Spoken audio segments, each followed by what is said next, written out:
Olá, amigos! Esse nosso encontro é para falarmos sobre o tratamento conservador para os casos de hérnia de disco.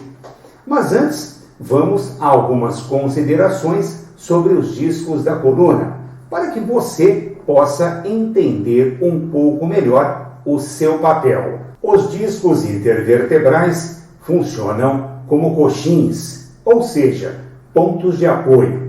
Eles são devidamente lubrificados e têm como função prevenir o desgaste do osso das vértebras no decorrer dos movimentos da coluna espinal. O núcleo pulposo é semigelatinoso e muito hidratado, tendo como função absorver as pressões como se fosse uma almofada, protegendo as vértebras contra impactos.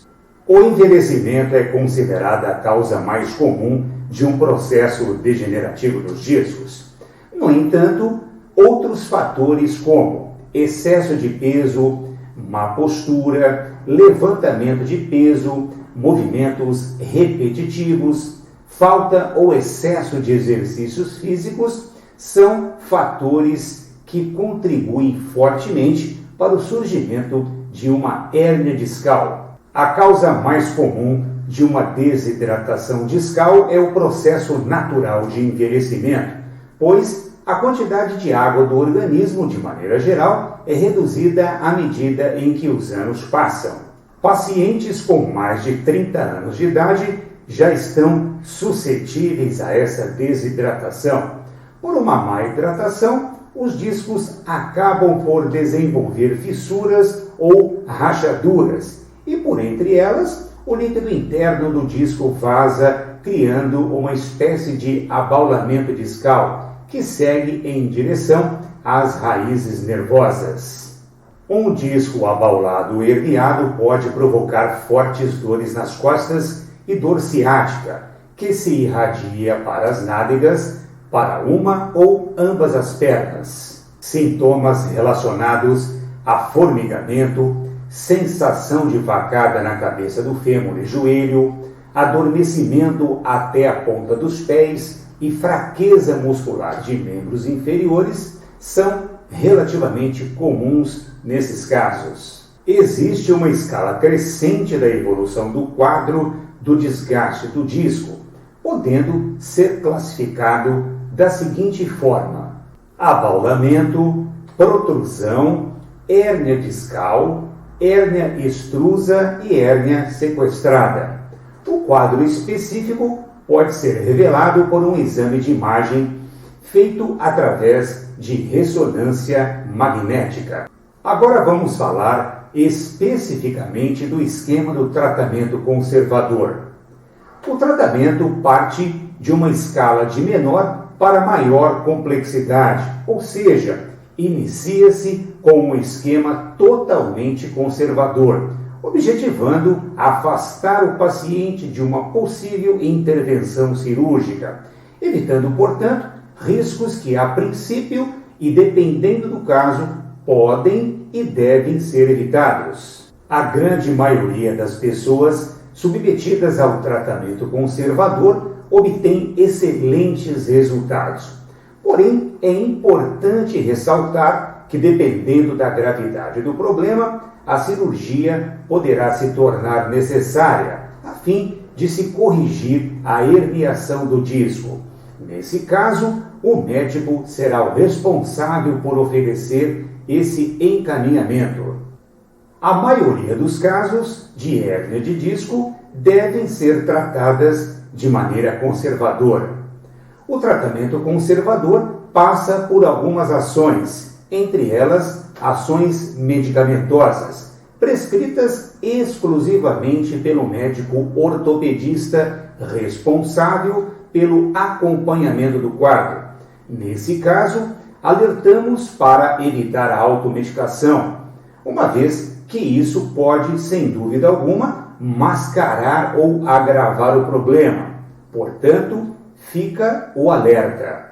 Nesse conjunto de ações, sessões de fisioterapia, utilizando-se de técnicas de tração e descompressão das vértebras, visando aumentar o espaço entre elas. Nesse processo, colaborar para que o material abaulado ou herniado possa retornar ao centro do disco e assim, possibilitado de uma devida nutrição, poder recuperar a sua altura.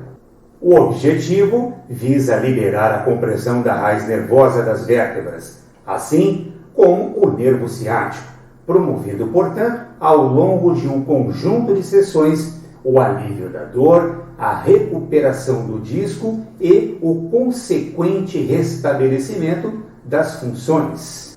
Ainda dentro desse processo de tratamento conservador, técnicas de massoterapia, liberação miofascial, acupuntura e alongamentos tendem a colaborar de modo significativo na manutenção e diminuição do quadro de dor. A escolha e seleção das técnicas devem ser adotadas exclusivamente pelo profissional competente, juntamente com a equipe responsável, respeitando e obedecendo as condições físicas e de saúde global do paciente, ou seja, não se trata de uma receita de bolo. Cada caso é um caso em particular.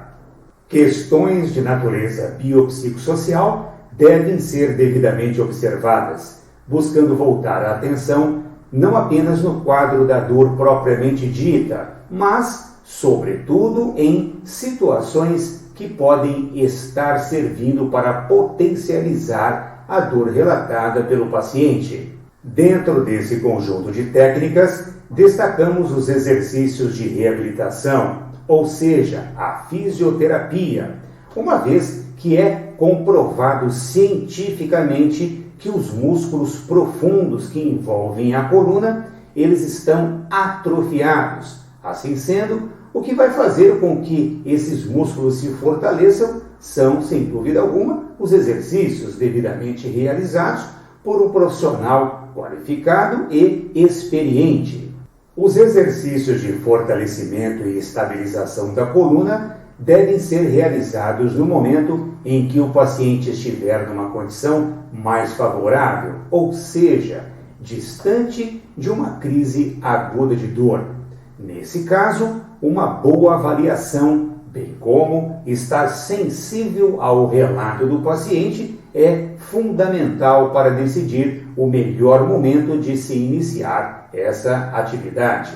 A ideia principal do fortalecimento é potencializar a estabilidade da coluna. Com isso, redistribuir melhor o peso do corpo dentro de uma base muscular mais sólida e vigorosa, evitando, portanto, sobrecarregar os componentes da própria coluna, ou seja, ossos, discos e demais estruturas teciduais. Dessa forma, busca-se evitar uma possível recidiva do quadro de dor no futuro próximo, objetivando oferecer ao paciente uma vida com maiores níveis de felicidade e, sobretudo, com a devida independência e autonomia para as suas atividades diárias.